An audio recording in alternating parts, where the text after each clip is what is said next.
ജനങ്ങളുടെ കാലങ്ങളായിട്ടുള്ള ഒരു ആവശ്യമായിരുന്നു ഇത്തരത്തിൽ ഒരു തീരുമാനം. അതായത് സ്പെഷ്യലിസ്റ്റ് ഡോക്ടർമാരുടെ സേവനം ജില്ലാ ജനറൽ ആശുപത്രികളിൽ ഉൾപ്പെടെ ലഭ്യമാകുക എന്നുള്ളത്. നേരത്തെ ശ്രീ കെ മുരളീധരൻ ആരോഗ്യവകുപ്പ് മന്ത്രിയായിരുന്നപ്പോൾ അദ്ദേഹം പറഞ്ഞത് ഒരു പ്രധാനപ്പെട്ട കാര്യം ഈ സിസ്റ്റം നന്നാക്കാനുള്ള എല്ലാ ശ്രമങ്ങളും തൻ്റെ ഭാഗത്ത് നിന്നുണ്ടാകും എന്നുള്ളതാണ്. അതിന് അടിവരയിടുന്നതാണ് ഇപ്പോഴത്തെ ഈ തീരുമാനവും. ഈ ഒരു തീരുമാനവുമായി ബന്ധപ്പെട്ടുള്ള പ്രധാന വിവരങ്ങൾ എന്തൊക്കെയാണ്? നേരത്തെ സൂചിപ്പിച്ചതുപോലെ തന്നെയാണ് ഈ കെ മുരളീധരൻ ഇവിടെ മന്ത്രിയായി ചാർജ് എടുത്തപ്പോൾ തന്നെ ആരോഗ്യവകുപ്പിൽ സമഗ്രമായ ഒരു മാറ്റമുണ്ടാകുമെന്ന് അദ്ദേഹം നേരത്തെ തന്നെ പറഞ്ഞിരുന്നു. ആ മാറ്റത്തിന്റെ തുടക്കം എന്ന് തന്നെ നമുക്കിതിനെ പറയാൻ കഴിയും. സർക്കാർ അധികാരമേറ്റ് അധിക നാൾ വരുന്നതിന് മുമ്പ് തന്നെ സമഗ്രമായ ഒരു മാറ്റത്തിലേക്ക് കാര്യങ്ങൾ വരുന്നു എന്നത് തന്നെയാണ്. ജില്ലാ ജനറൽ ആശുപത്രികളിൽ 24 മണിക്കൂർ സ്പെഷ്യലിസ്റ്റ് സേവനങ്ങൾ നൽകാൻ പോകുന്നു എന്ന ഉത്തരവ് സർക്കാർ പുറത്തിറക്കിയിരുന്നു. 6 മാസത്തിനുള്ളിൽ ഇത് കൃത്യമായി എല്ലാ ഹോസ്പിറ്റലുകളിലേക്കും നടപ്പാക്കാനുള്ളൊരു തീരുമാനമാണ് എടുത്തിട്ടുള്ളത്. അതിന് നോഡൽ ഓഫീസറെ അടക്കം ഇതിനോടകം തന്നെ നിയമിച്ചു കഴിഞ്ഞിരിക്കുന്നു എന്നതാണ്.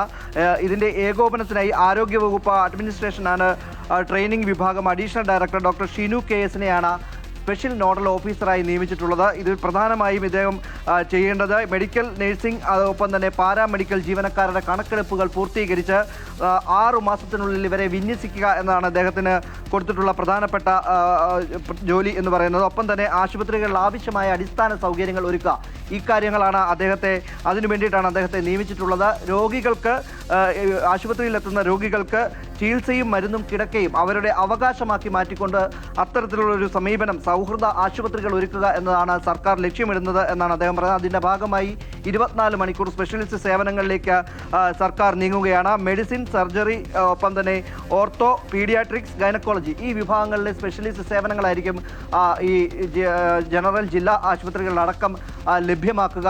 അതിനുശേഷം കൂടുതൽ ആശുപത്രികൾ ആദ്യഘട്ടത്തിൽ ഓരോ ജില്ലകളിലെയും ഓരോ ആശുപത്രികളിലും പിന്നീട് എല്ലാ ആശുപത്രികളിലേക്കും ഇത് വിന്യസിപ്പിക്കാനാണ് സർക്കാർ തീരുമാനിച്ചിട്ടുള്ളത്. ഒരു കാര്യം പ്രധാനമായി വ്യക്തമാക്കുന്നുണ്ട്. മെഡിക്കൽ കോളേജുകളിലേക്ക് ഇത്തരത്തിൽ സ്പെഷ്യലിസ്റ്റ് ഡോക്ടർമാരുടെ സേവനം തേടിക്കൊണ്ട് രാത്രികാലങ്ങളിലടക്കം ഒരുപാട് രോഗികൾ എത്തുന്ന ഒരു സാഹചര്യം ഒഴിവാക്കുക എന്നതാണ്. തങ്ങളുടെ വീടിൻ്റെ തൊട്ടടുത്ത് തന്നെ ഇത്തരത്തിൽ സ്പെഷ്യലിസ്റ്റ് സേവനങ്ങൾ ലഭ്യമാകുന്ന ആശുപത്രികൾ സജ്ജീകരിക്കുക എന്നതാണ് സർക്കാർ ലക്ഷ്യമിടുന്നതെന്നും മുരളീധരൻ വ്യക്തമാക്കുന്നു. എന്തുതന്നെയായാലും സർക്കാരിൻ്റെ UDF സർക്കാരിൻ്റെ ഏറ്റവും പ്രധാനപ്പെട്ട നേട്ടങ്ങളിൽ അല്ലെങ്കിൽ പ്രഖ്യാപനങ്ങളിൽ ഒന്ന് തന്നെയാണ് ഇതെന്ന് നമുക്ക് പറയേണ്ടിയിരിക്കുന്നു. ആശുപത്രികൾ അത് രോഗികൾക്ക് സൗഹൃദ ആശുപത്രികൾ, ഒരു സൗഹൃദ അന്തരീക്ഷം സൃഷ്ടിക്കുക എന്നത് തന്നെയാണ്. ആദ്യമായി അദ്ദേഹം തന്നെ ഉത്തരവിട്ടത് ഒരു ആശുപത്രിയിൽ പോലും രോഗികൾ നിലത്ത് കിടന്ന് ചികിത്സ തേടേണ്ട ഒരു സാഹചര്യം ഉണ്ടാകരുത് എന്നൊരു പ്രഖ്യാപനം അദ്ദേഹത്തിൻ്റെ ഭാഗത്തു നിന്നും ആദ്യമുണ്ടായിരുന്നു. അത് ഏതൊക്കെ രീതിയിലാണ് മാറ്റങ്ങൾ വരുത്തേണ്ടതെന്ന് ആ പ്രഖ്യാപനത്തിന് ശേഷവും അത്തരത്തിലുള്ളൊരു സമീപനം ആശുപത്രികളിൽ ഉണ്ടായിട്ടില്ല എന്നാണ് അദ്ദേഹം തന്നെ വ്യക്തമാക്കുന്നത്.